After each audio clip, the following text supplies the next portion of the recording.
Wake up, everybody! Welcome to Navy SEAL Blog Talk Radio. I'm your host, David Rutherford. As a behavioral training specialist, motivational speaker, author, and life coach, my mission in life is to help you discover the behavioral truths behind what it takes for you to succeed in any environment imaginable. So stand by and let me help you embrace your fears, forge your self-confidence, and learn to live the team life. HOOYAH! All right. Wake up, wake up, wake up, wake up. All right, everybody out there in Navy SEAL Blog Talk Radio land, I hope you are so fired up. I hope you got your all that earwax all cleaned out of your ear balls this morning. I hope you're just totally raring to go. I hope you've done your scales of do, re, mi, fa, sol, la, ti, do. I hope you're all jacked up on whatever kind of high you're living on life. Most hopefully that you've gone out and you've done your 100 burpees, you've done your 200 8-count bodybuilders, you've done your 400 lunges, and you're just raring to go today because today's show is awesome. Today's show is just going to blow your mind if you just kind of open your ears and start paying attention and listen in and listen intently. Just pay attention to what I got to say, because I'm going to ask you right now, are you a quiet talker? Are you one of those people who doesn't talk real loud? Or maybe you use your hands all over the place. And for those of you who listen, my hands are going crazy. They're running past my face. They're going left. They're going right. They're nuts right now. And then, or maybe you're a shouter. Hey, you, hey, buddy, how you doing today there, Bob? It's good to see you. Or better yet, maybe you're the person who you know, when you get a voice, when you see somebody calling on your cell phone, man, you don't even answer the message. Or people will send you text all day long and you just can't be bothered with it, right? You don't even want to respond. Or let's think about maybe you're the guy when you're in the middle of some crazy thing that's going on. Maybe you get so flustered, so fast, and so angry that you're like just this giant mushroom cloud of negativity ready to just drop bombs all over the place because you can't control yourself. You're a nut job, right? You're just like, why are you coming at me this way? Why'd you swerve and cut me off on the road? And you can't express yourself in a more positive way whatsoever. Or maybe you just regress back to those days when you were a toddler and you were just this teeny little wee and you're just jumping up and down and you're doing your little temper tantrums and you're like, I didn't get what I wanted today. I didn't get what I wanted. And maybe that's the way you're acting. But perhaps even worse, maybe you're the person that just shuts down completely. Maybe you're the person that, unfortunately, when things go bad and the negative insurgency is just whacking you in the head, you regress and you don't say a word. You don't say anything. You crawl up into your hole in your house, or you don't go anywhere, or you just become reclusive and you just don't want to engage with the world around you. Maybe that's you. Unfortunately, maybe that is you, or maybe you felt that before, because I know I felt it. I know I felt it more than once in my life where I wanted to claw inside a hole and just, suppress everything as much as possible and numb myself in the bottom of a bottle of Jack Daniels, right? But folks, that isn't the way to do it. And today, we're going to talk about the most important thing that we have as human beings, as warrior poets in this life, and that's our ability to communicate.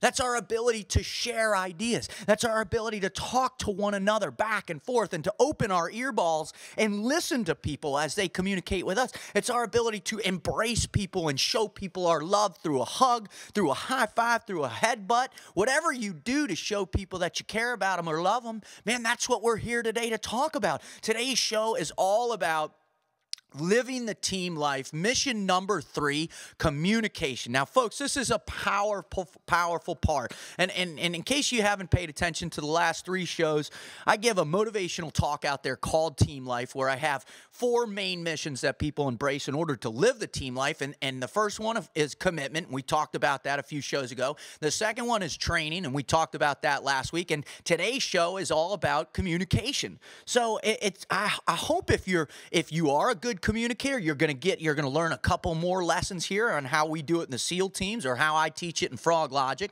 Or maybe you suck at communicating. Maybe you're the world grand champion of sucking at communicating, and that's you. That's who you are. And if it is, don't worry. We can change it. We can fix it. We can get you started down the right path if you just open your ears and pay attention to today's show, all right? So, we're going to get the show started here in a second by first defining what communication means and how it plays plays a role and an impact, right? And we got to get everybody on the same sheet of music, because I'm sure everybody out there has got your own unique ideas about what communicating is, especially all you ladies out there. I know I'm going to get a ton of great feedback from you guys. And then once we define it, then we're going to talk, and we're going to give a standard idea of how we believe in communicating. What is the standard for the SEAL teams? And I'm going to tell you a story about Tommy Norris, Medal of Honor winner Tommy Norris back in Vietnam, and what he did in order to really accomplished one of the most incredible rescue missions in our nation's history. He really defined the book of down pilot Caesar rescue this guy did in this mission. We're going to tell the story, and so you can really understand the totality of what we're capable of communicating and how we embrace that in the SEAL teams. Then we're going to get into how Navy SEALs learn to communicate, and that's in training, that's in platoon life, and that's downrange. We're going to talk about that, and then we're going to get into the Froglogic concept, and I'm going to give you today's 4 topics, the 4 subtopics behind how you communicate better in terms of living a team life. Remember, this whole thing about is your commitment to the people next to you, your team, how you communicate with them, how you become better through communication, how you do that. So today's sections, or the subtopics, or the concepts as we call it, and the Froglogic concept, which is, by the way, in case you're not familiar, this is your first time joining me on Navy SEAL Blog Talk Radio. The Froglogic concept is my motivational philosophy that I've forged over the last 20 years of searching the human condition and really trying to figure out what about us enables us to succeed in any environment imaginable. I'm talking, the frigid waters of the Pacific, the mountains of Afghanistan, on mission trips, in your church, at home with your kids, all over. I've searched every aspect of the human condition, and what I found is there's some basic truths. And one of these truths is you got to embrace your fears. The next one is you got to forge your self-confidence daily. And the last one is nobody does it alone, right? We have to live the team life, folks, period. If you're not living a team life, you're wrong. If you believe that you can do it on your own, you might as well just go get your rucksack, fill it up, and go jump off a long pier, because it ain't gonna happen, folks. You gotta have a team behind you. So that's the Froglogic concept. So the last few episodes on Navy SEAL Blog Talk Radio have been about living the team life and what we have to do.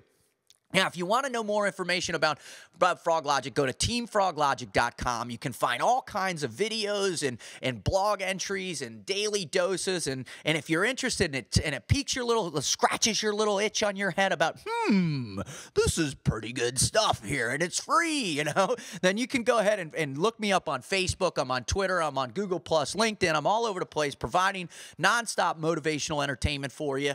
And if you feel like it, if you want to support the cause and you want to support my team, then go ahead and pick up some of our merchandise. You could buy my book, Navy SEAL Training Self-Confidence, where I lay out 8 missions for you. You can find that on the store. You can download it off any of the e-readers, iBooks, Kindle, Nook. It's all out there. And then really, if you really believe in what we're talking about with the team life, we just released a new product, and it's a Team Froglogic shirt, and it has this awesome image that our creative director, Brian, did with this amazing thing on the back. It says, live the team life. Go to the web store today, pick it up, show your support for us, and I promise my team at Team Froglogic, Billy and Lucy and my Pop and Kat, we will continue to deliver you the best possible motivational entertainment for free, folks, for free, because that's what my mission in life is to help you get better at living the team life. All right, so then we'll get in there, take a short break, then we're going to take callers after that. So if you've got a question,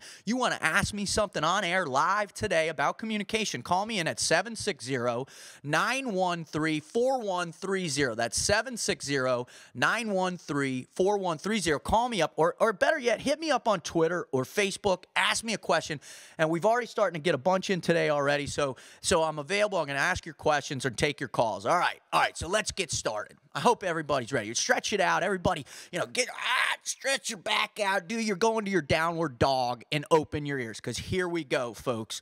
Definition, communication. Now, in case you're not familiar, I also pull these definitions from Wikipedia.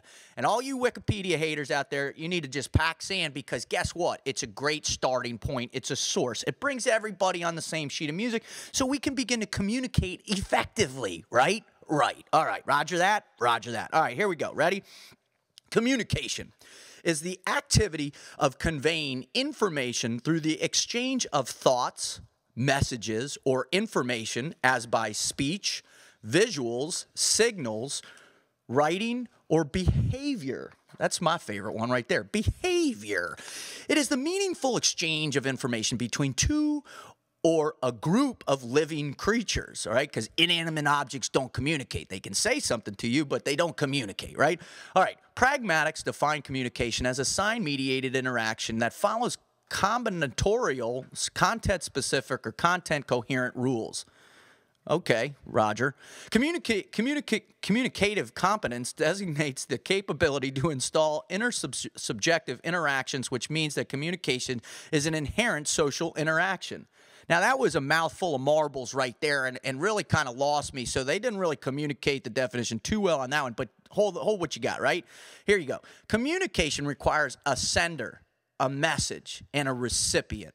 Although the receiver doesn't have to be present or aware of the sender's intent to communicate at the time of communication, thus communication occurs across vast distances in time and space. That's a huge one, folks. It's time and space, all right? Communication requires that communicating parties share an idea of communicated commonality. The communication process is complete once the receiver has understood the message to the sender. I mean, that's pretty basic stuff right there, all right? I got something that goes in my head based on my perception of the world around me. It inspires me in my heart, inspires me in my thoughts and my spirit and my faith, and it builds up something, so I got to regurgitate or spit something out to my buddy Billy over here next to me and say, Billy, I love you, buddy. And then he hears that, and he puts a smile on his face, and what does Billy say back? Love you too, Dave. Amen. That's how frickin' easy it is, folks, right there. That's good communication. You just heard it live on Navy SEAL Blog Talk Radio. That's how communication works. Well, let me tell you the standard by which we live this in the SEAL teams, and I'm going to tell you a little story about Tommy Norris.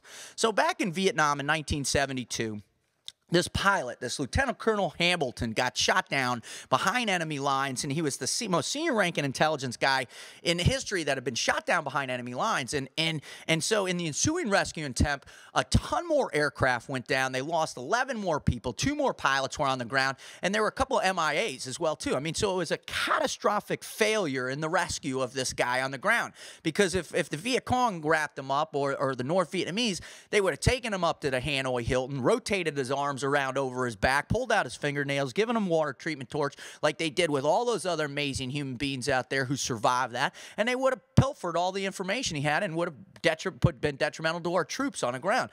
So after this debacle of rescue attempt, the in-theater commander approached this young, amazing, up-and-coming lieutenant in the SEAL teams and said, hey, son, hey, man, listen, we've got a little situation. We need you to suck it up. Go up to the border of North Vietnam and go rescue this guy. You know, by the way, he's surrounded by 30,000 North Vietnamese regulars, right? They were amassing all this group. They're going to do a counter-invasion into South Vietnam, break the will of the back.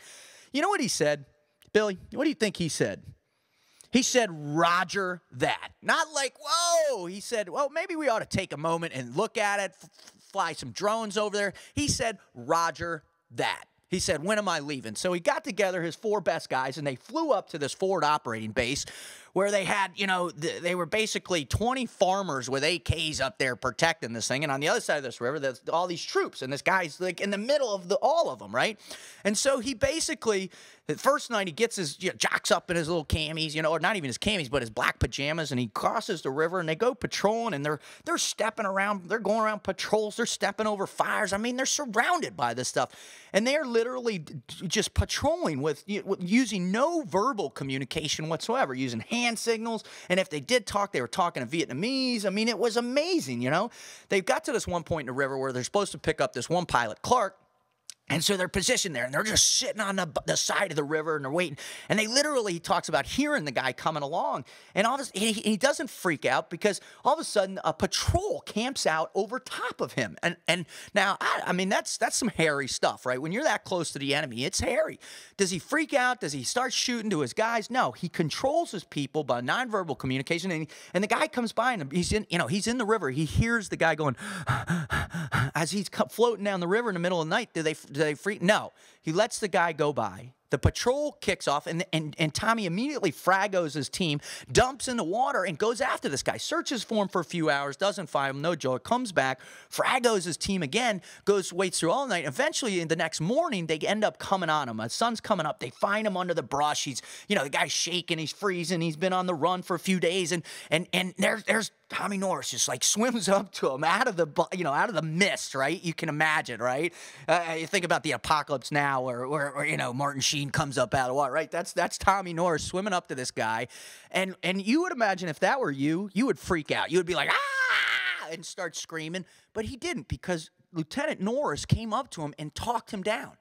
He had such a way with words in that particular unbelievable situation. He talked him down. He got him under control mentally, and he said, hey, follow us. So they got the guy out of there, got back to the base. Well, that night at the base, they get blown up, right? They get bombed and attacked. 200 people, mortars, rockets, boom, boom. In fact, within the first couple minutes of this fight, they lost half of those farmers, right? They were just blown away. So Tommy now has to control the rest of the guys by using his commandos to keep them there without running away.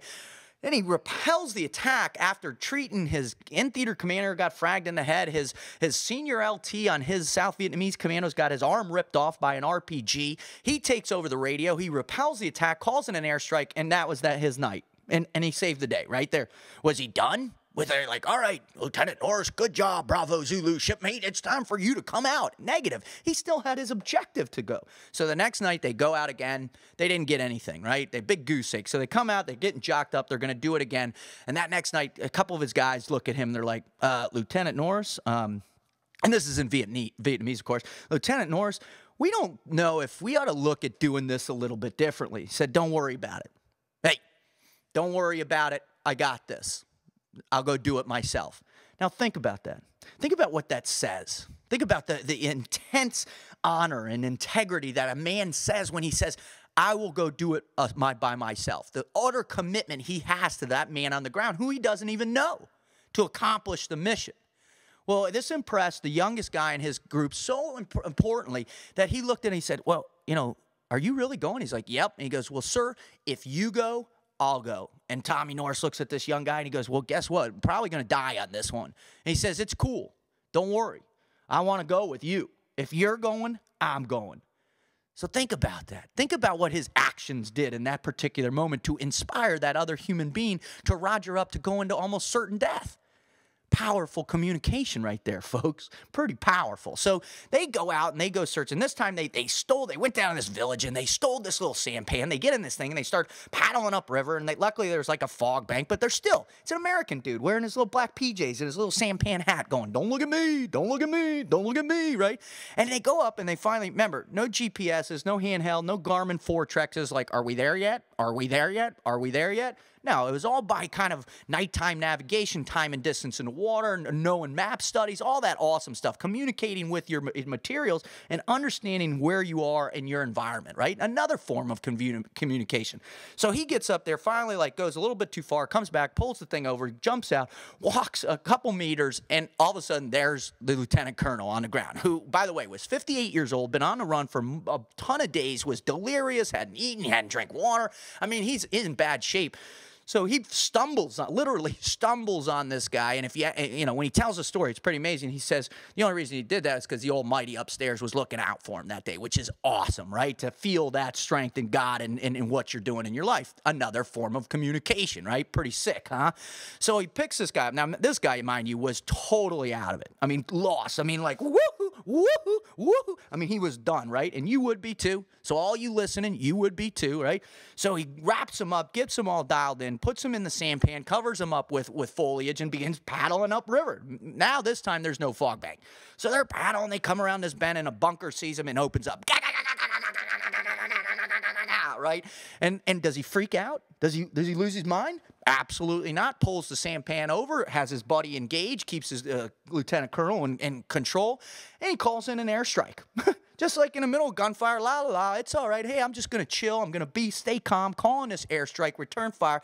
So they come in, they boom, they strafe the sides, they blow up the bunker. He gets in, he goes, hey, by the way, you guys got any more? They're like, no, we're Winchester, right? And we're out. And so he says, by the way, hell, do you guys have any smoke? And they're like, Why, yes, we do. So they drop smoke, creating a false smoke bank. Think about having the calm, the ability to be able to think outside, to be able to utilize your words in such a way that it enhances your survivability. Right? So next thing you know, smoke bank gets out, gets the guy back. Well, that night they got hit again at that base. Did he freak out? No, he quelled that attack too. So finally, the people back at headquarters, they call him up and they're like, hey, all right, Tom, way to go, Lieutenant Norris. We're going to come in, bring the choppers in and pull you out. And he's like, negative. No, sir. There's still another pilot on the ground. I am going to go in tomorrow by myself and get that pilot. Now think about that, folks. Think about what that's saying. What's that saying without him having to say it, right? It's just by the very nature of his actions, his wishes, his desire, his commitment to the mission in living the team life, right? What that says. Unfortunately, the next morning while that other pilot was on E&E, he got compromised and killed on the spot. So they ended up coming and pulling Tommy Norris and everybody, Lieutenant Colonel Hamilton and all the others who were injured out. And for that effort, he basically rewrote the CSAR mission, right? The downed pilot rescue mission. He invented the whole thing. This was one of the most substantial rescue attempts in the history of our country, folks. Think about what this young man in his late 20s did with 4 commandos, actually with him and another guy. I mean, against 30,000 people. Think about the odds just in and of itself, what that says to your heart, what that says to your fears. But he was able to embrace that to a point, have enough self-confidence in his communication abilities and his operation and his training and all that to perform that mission and be successful. That is awesome. So that's the standard of our ability to communicate. That's how we look at it.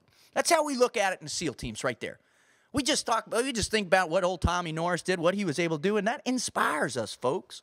Now, what inspires you to be a good communicator in your life? And how important is communication in your life? Does it mean the world to you? Do you think about it all day, every day? Do you think when you wake up, hey, man, you look at yourself in the mirror and you're like, you know what, today I'm going to be the best communicator on the world. I'm going to open my ears and listen, and I'm going to think about it with, all of my existence, and because it's the greatest skill set we have, and I'm going to think about it in my personal life. I'm going to communicate effectively with my family members, with my friends, with my acquaintances. I'm going to communicate in my daily life when I go and I speak to other people. I'm going to show them respect and dignity and integrity, and I'm going to use good words, and I'm going to listen to what they're saying. Do you do that? Is that you? Or do you blow most of that off? You just let it slide off your back and I don't need to communicate. I'm too busy. I just got to fly through my day and get to the end result as fast as possible because, I'm on a mission. Is that how you act? Is that how you are? Do you do that, especially in your professional lives? Think about that one. When was the last time that you had to communicate with your boss or peers or your team in some capacity, and you got up and somebody asked you a question, you're like, well, that was stupid. Why are you asking me that question? You didn't even get a chance. You didn't even allow it to register. Or maybe you gave a presentation you weren't prepared for. That's real good communication right there, isn't it? Huh? So think about how good you are at it. Or how bad you are, right? A good way to check yourself on all this stuff is, to call up after the show, call up one of your friends on a phone, get them on a horn and say, hey, Bob, hey, how good am I at communicating? And then listen to the chuckle. Listen to the chuckle about how people say things to you. And listen and soak that in. Soak it way down deep in by your cochlea, right? Way in there, let it go past that and enter into that gray matter up there, that soft tissue up in your cranium there, and let it settle in. Because if somebody's saying that you suck at communicating, chances are you suck. Now, I'm sorry that's a little harsh, but I want you to hear me loud and clear. Do you have me 5 by 5?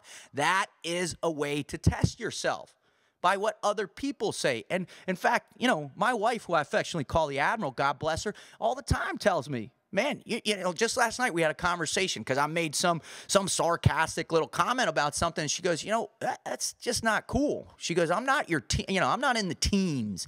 I don't find this endless delivery of sarcasm and challenging and, all that kind of machismo. I don't find that cool in my life. And so she communicated effectively with me, and I said, I'm sorry. I hear you loud and clear. I will change it and not do it as much, okay? And she's like, Roger that. Good stuff. All right. So think about that. Think about where you are. Now, we talk about communicating verbally. Now, think about listening. How good a listener you are. I mean, really ask yourself, do you listen? Are you listening to me right now? How much of what I've already said have you already taken on board and processed and assessed? How much of it? You taking notes? Are you paying attention? What's the deal? Now, even more so, let's take it one step further, shall we? What type of nonverbal communication skills do you have? Are you out there every day hugging your teammates, giving them that big old burly man hug, man? Showing people, telling them, hey, you know, Billy, awesome job, brother. You're doing a great job. Thanks. See, just that simple thing right there, that changes everybody. How often do you give that stuff? Man, I was on a plane yesterday afternoon coming back from Denver where I was a part of this, the Navy SEAL Foundation. We did this big fundraising, an evening of tribute out in Denver, Colorado with some amazing people out there, some buddies of mine who own Blue Core Shooting. And if you're out in Denver area, if you want to shoot with the best, I highly recommend you check out Blue Core Shooting. You look up Eric and Happy. These guys are phenomenal, unbelievable operators. They performed at the highest level for our country. They got a great shooting. So they were out there. Braddock Financial, who funded the majority of the contest, the event.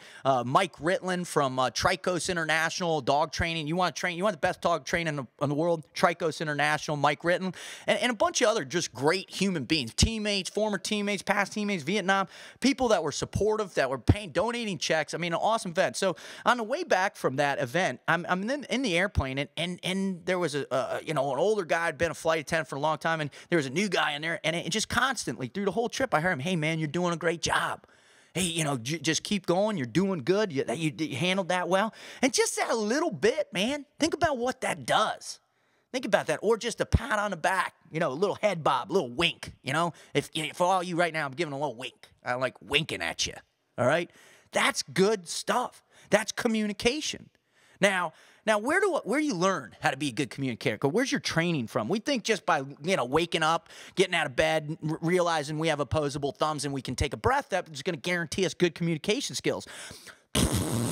It ain't the case. You get it, all right? You got to work. You got to train this stuff. So where did I learn it? In the SEAL training, of course, right? As a Navy SEAL, I learned how to be a pretty decent communicator, right? So where? And so let's just break it down in buds. First phase training, and there's a class getting ready to go into Hell Week this week, all right? So I'll just start with that. You know, they start Hell Week on Sunday. I think it's class 303 starting Hell Week on Sunday. So all you boys out there, it's time to get hard and focus on your dreams and just don't quit, right? So in that time, as an instructor, you see these young whippersnappers go through these transitions. They hit these points where they're just like, and they're in the leaning rest, and their arms are shaking, and they're quivering in their boots, and they're communicating to you, right? They're saying, well, they're not going to be able to do any more push-ups, so more push-ups. Ready, begin.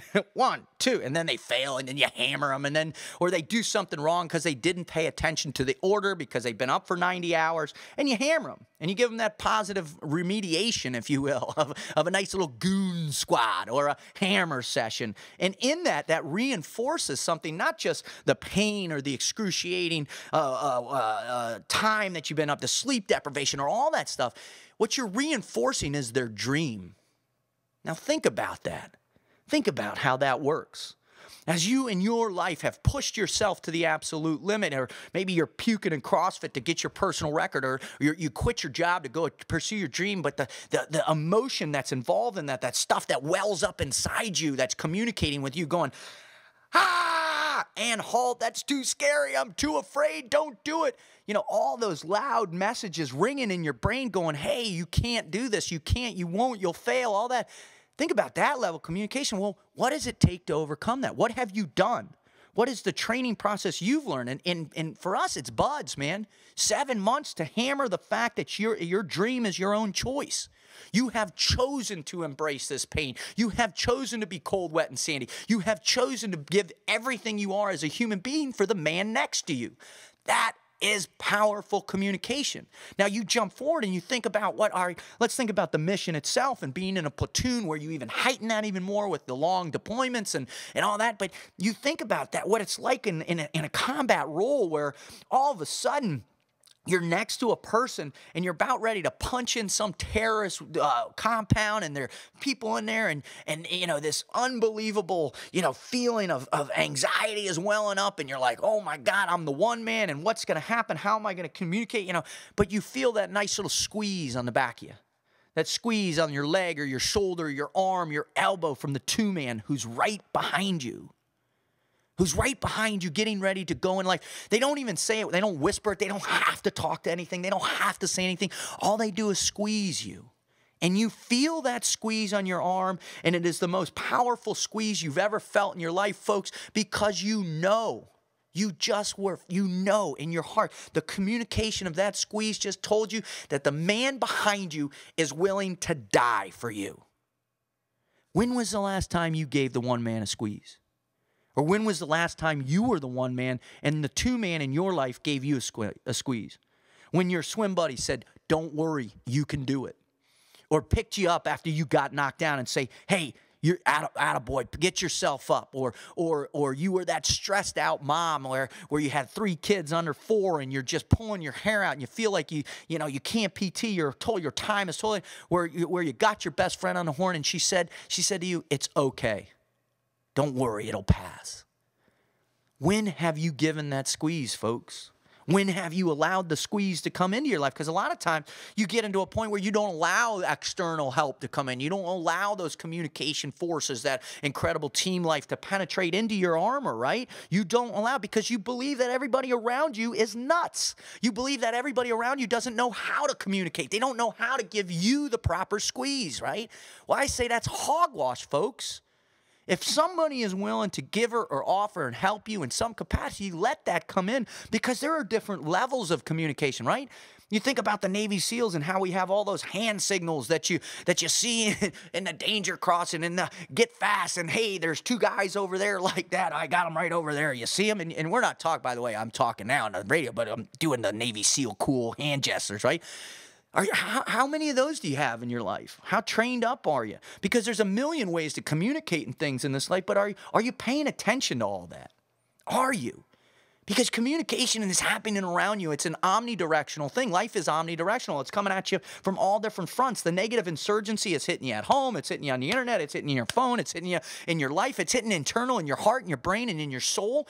But when at times you just reach out. Now, here's one of the most amazing forms of communication there is by far, and that's that spiritual communication that's inside you. You know?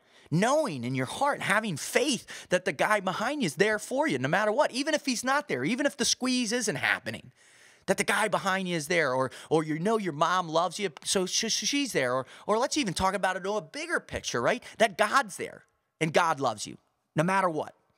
So that form of communication, that perpetual, the infinite, omnipotent presence of God in your life being there to help you and communicate with you and pick you up. Think about the power of that. Think about how incredible that is to have in your life. Do you have it? Are you training yourself to be better at that? Because that's what it takes, folks. It takes 100% being committed. It takes heavy training, and it takes a willingness to become the greatest communicator that you can be. It's on you.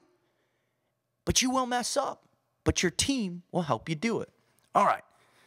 Let's get into how the Froglogic concept behind this, all right? Here's the deal, okay? The Froglogic concept on communication. Team life, mission 3, communication. There are 3 ideas that I talk about, all right? And this is number 1. So here we go. Number 1, all right? Number 1, concept 1, listen like your life depends on it. Now that's tough for some people, right? Because we're in this chaotic world, and sometimes people are, hey, man, what's going on? And you're just instantaneous, you want to turn it off. Or you get to somebody who's like me, and it's like, and you're like, oh my God, it's too fast, it's too much, I can't understand. Well, if you just halt yourself and you stop for a minute and you think, man, if I just pay attention like my life depends on it, that can help you clarify things. It can help you break things down. Now, I'm not saying that you got to do that in every situation in the world because it's just unrealistic, but there are a lot of important communication conversations that are happening in your life that you need to embrace. You need to set that phone down. You know, drop it, put it on the deck, set it down. You need to step away from your Twitter account or your desktop or your whatever, and you need to look at somebody and like my old friend Nick Hawks, man, God bless him, owner of Paleo Treats, right? Everybody check it out, best paleo desserts on the planet. My old friend Nick Hawks says, look at those people in the face and let them know and say, you have my full attention. I mean, watch people's eyes light up when you do that, right? That you let them know. You give a preparatory command saying, hey, my ears are open. I am going to listen to you like my life depends on it. And when you do that, folks, when you do that and you put yourself in that component in your own mind, you will begin picking up the details that will blow you away, that make you understand things that you've never seen them before. Because what are those crazy psychological studies from Harvard or MIT or one of those other think places out there? They talk about the fact that only, when we hear somebody, we only take in 20% of a conversation. That's nuts. That's bad, if you ask me. That's unsad. Unsad. Because you're not listening well enough. All right, so concept 2 right here is to speak clearly and precisely, right? To speak clearly and precisely. There's a reason why language is so awesome, why words. And don't get me wrong, man, I use a ton of military vernacular, a ton of slang and all that. But when I'm trying to really convey a message with people, I will speak clearly and precisely. I will convey my message in such a way. Now, we're going to do a little exercise right now. So everybody close your eyes out there. Everybody close them. Get them nice and closed. Calm down. Take a couple deep breaths. Calm down. Keep those eyes closed. And what I want you to do right now is that I want you to open your mind. I want you to begin thinking. Let the power of the universe infinitely expand your horizon. And just wait and listen right now for 5 seconds. What did I just say to you in your mind? That's just silly. Nothing. You couldn't hear what I said. Nobody can hear what I said. The fact that you thought it was going to happen is kind of cool anyways. But listen, I am not the kind of special operator who can stare at a goat and drop it on the ground. It's just not going to happen, right? If I want to convey a message to my buddy Billy over here, I'm going to say, Billy, I need you to do A, B, C, and D, and I need it done by this time, this date, this play. These are the parameters of what I need you to do it by. And he's going to say, okay, I got you, loud and clear. Roger that. He's going to say, yeah, there you go. Thank you. Now we just got it clear. We had a little communication, a little test, right? So you have to be able to speak clearly and precisely, right? And and on the flip side, be available to feedback, right? So, all right, that's 2. All right, concept 3 is you got to pay attention to the details. There are so many details on the world. You got to stop, look, listen, and feel to what's around you, folks. Think about the little details, right? Don't just go blasting through life and miss all the beauty of life. How many times have you been, out hiking in some beautiful place out in Wyoming or been, climbing with the XM guides out there in Jackson Hole and stopped and looked back and looked across the horizon and been overwhelmed with that? Allow just the magnitude of God's creation to communicate with your soul. And it changes you. Well, think about if you start doing that with other people and you pay attention to the details. You look on how people focus at you, how they look at you in their minds and how they talk to you and how they express themselves and the gestures they use and the body language. And pay attention to those details, because the more you take on board, the more information or intel that you allow to penetrate into your soul, and the more intel you receive from, doing a squat and feeling, oh man, my body's wrong, I need to pay attention, the better you are at performance, the better you are at being a better team member. And that's the truth, folks. If I'm the team, my platoon chief, God bless his soul, Wally Graves, he would come in and give us our little briefs and all that. And because I was a young little idiot whippersnapper who was not paying attention all the time, I would go and do something wrong, and he'd have to remediate me for doing that. And folks, that's just not cool, man. You've got to pay attention to the details, because those details translate into great communication. All right? It's the details that we take on board that help us assess our place in the team, help us assess our place in the world, and it helps us to create a greater impact. It's those details, right? All right, and then finally, concept 4, here you go. The last one is you got to pass the word. All right, and I talked about this yesterday on Facebook morning, my post, and I talked about, use the analogy of playing poker, right? And you're holding your cards real close in life, and you're looking at them, and you got the world's worst hand, and you're going around, but you're still trying to bluff everybody. You're still trying to, not share anything with anybody that's happened in your life, especially those world grand champion of failures, those huge catastrophic mistakes that you've made. You don't share those with anybody, right? Because people will start judging you. They'll start passing judgment. They'll start changing the way they communicate with you, the way they listen to you. But let me tell you something, folks. Those are strengths. Those are strengths. And especially on a team. Because those are mistakes that if you share with people around you and you open your hand and you put it out to others and you debrief those problems and what went wrong, it will change it. It will enhance. So the light bulb will go up on their head and they won't make that mistake. So you got to share your life with people. You have to open your chest and your heart and your emotions and your thoughts to people that you care about in order to help them communicate better. You got to be a more willing communicator, right? You have to be willing to display that you're not perfect. And guess what? You're not. Just so you know, you're not perfect. I'm not perfect. Billy's not perfect. In fact, none of us are perfect. The only perfect person out there is God, right? So you have to understand, folks, that if you don't expose yourself and share with your teammates, and it will not, you're slighting them. You're not stepping up to the plate. You're not living the team life. And that's the way it is. All right. All right, so everybody got this. So step 1, listen like your life depends on it. Step 2, speak clearly and precisely. Step 3, pay attention to the details. Step 4, pass the word. Okay, I hope you all got them right now. So what we're going to do now is I'm going to take a short break. I'm going to get a glass of water. We're going to come back and we're going to take questions off the internet. We're going to call, if you want to call in, that's 760-913-4130. Call in, ask me a question about communication. I'll answer it, or hit me up on Twitter. That's David Rutherford at teamfroglogic.com, or Facebook, and I'll get these questions going in just a minute. So, stand by. All right. I'm back. I took a little glass of water. I gave a little stretch. I looked over at my belly. We're good to go. All right, so here we go. We're going to start out with this first question about communication today. Here it is. All right, so how do you empathize with your loved one's problems instead of always trying to fix the problem? Well, that's a big communication deal right there. Excuse me. That's a big communication deal, isn't it, folks? That's the way that, you have to think about their problems in terms of, all right, a lot of times what my wife always tells me, she goes, just listen to me. Just let me get it off my chest. Let me decompress, right? Let me bleed down a little bit to relieve the stress.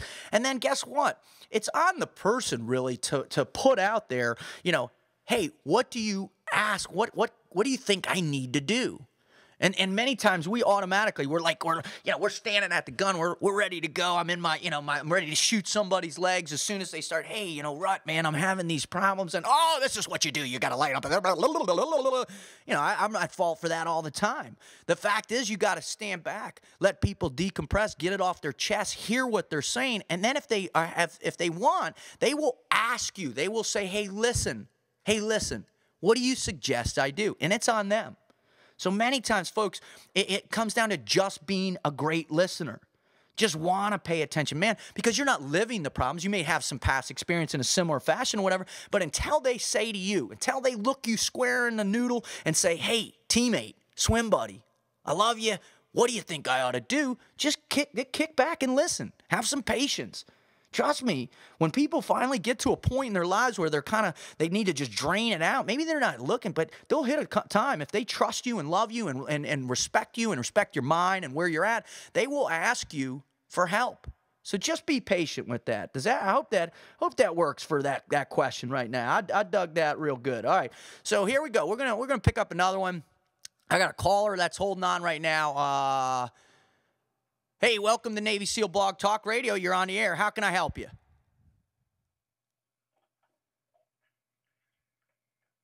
Hello? You there? Yes. I have a question. I wanted to figure out how do you communicate when nobody wants to listen? Or, for instance, all right, I had a bad accident. I was killed in an accident, brain dead, and brought back. So I struggle a lot with that, communication and getting the message across. And I don't know if it's something to do with ADHD or something like this. But the problem is that I want to communicate to others, but it seems like they only want to hear what they want to hear and how they want to help you, how they see it from their perspective. So how can you communicate in a way that you can get the idea across the way you mean it and accomplish the goal of the objective you're trying to accomplish, what you're going after? Well, first off, that's an awesome question, and second off, hey man, I'm super stoked that you're back with us, that you made it through. You're not under the ground right now, man. I love the fact that you're a fighter and you're still here, dude. So, bravo Zulu on you for that one. So, here's my suggestion, man. If there are, really pick specific people that you think that you want to hear from, right? Pick specific people that you respect, and those are the people. And then what I would do is go old school on them, right? Literally send them a letter.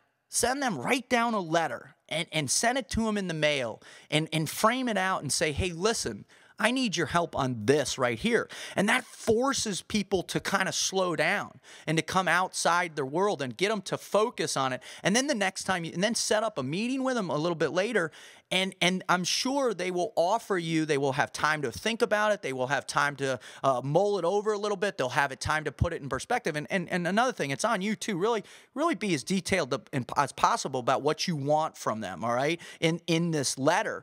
And then do that, if the response works from them, you got a good communicator. And then you do it again and again. And by that time, after a few times, they'll get, hey, this cat needs some help, and I need to slow down and give them some better help that they're looking for in that particular thing. So try that, because remember, the people right now, we're living in a society and in a life that's going 1,000 miles an hour. And our greatest challenge in life is to slow down and to smell the roses, so to speak. And part of that requirement of smelling the roses is to listen to other people and to help people that we want, right? Because living the team life is all about helping the greater good. So I'm sure that if you can identify the right people that you want to work with, that your teammates that you want, try that letter method, get them to do that, and then what you do is you cultivate, you train that relationship, you train the communication to where it works at a higher level. What do you think? You going to give that a try? Yeah, that's good. It's just finding those people, and that's the hardest part. Well, it is by far. I mean, that's one of the greatest challenges we have in this life is finding the right swim buddies, right? But here's the deal: is if you stop looking for them, you're never gonna find them. All right. The hardest part of this is that you have to keep going. You keep searching, and they're going to come into your life and they're going to go away. But you keep going. You keep recruiting. You're always on the lookout for that next great person, because they're out there, dude.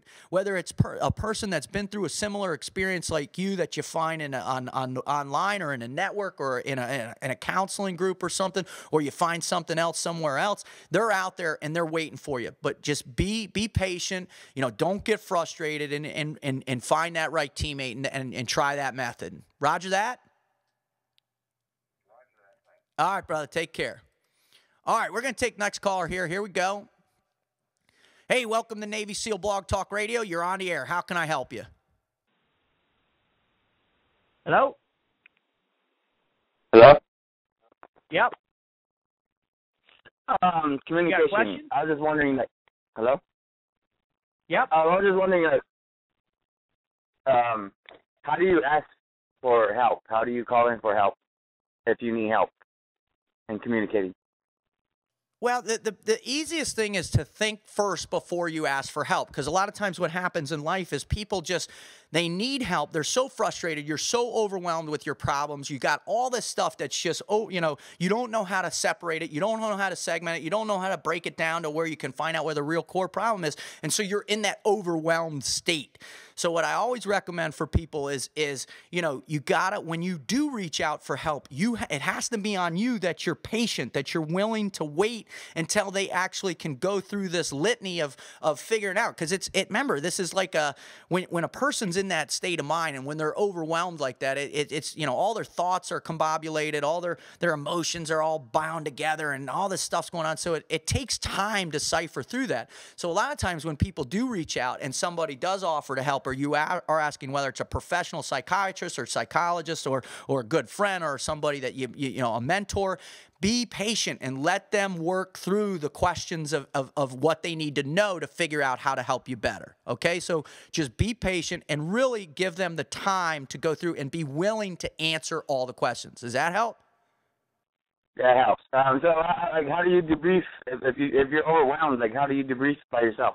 Well, Well, the big thing is you want to do is you got to be truthful about what the real problems are, right? And one great way, like I always say, just like I suggested to that guy, is write a letter to a person they want to help from. For you, take an inventory, like literally write it down, write down, do some mission planning for yourself, and write down a task order of what the things that are bugging you in your life, like, and say, I'm not happy at my job. Well, why? Well, there's one particular manager that's always riding me and he's not doing. Well, why is he doing that? What is he suggesting? Break it down in detail. And then if maybe in your personal life you just broke up with somebody you love, well, why did the breakup happen? What wasn't I doing? What was I doing? And really get down in the details so you can see it, because you have to understand the truth of what's getting you bound up. You have to get to the core root of what is causing the rift, or your inability to communicate, or your inability to have a nice clear head and all those things in your heart and mind and your spirit.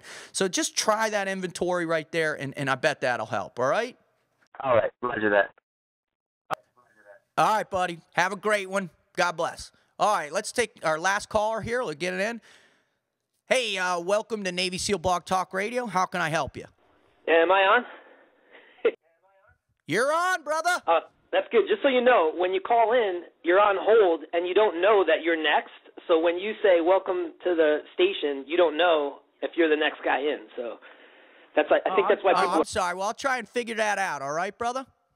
No problem. Just trying to communicate why I No, I love it, dude. I love it, man. I love that you just communicated that with me. It's awesome.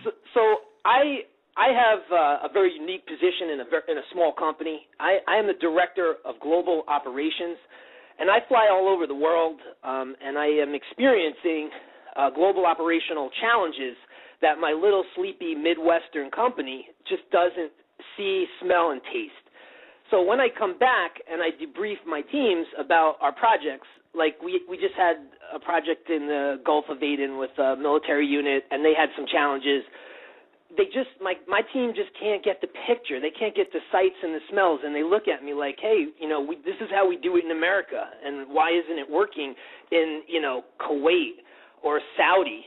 And I'm wondering if you could point me in the right direction to assist, isolated people in the middle of America on how to interact in a more global nature and with global challenges.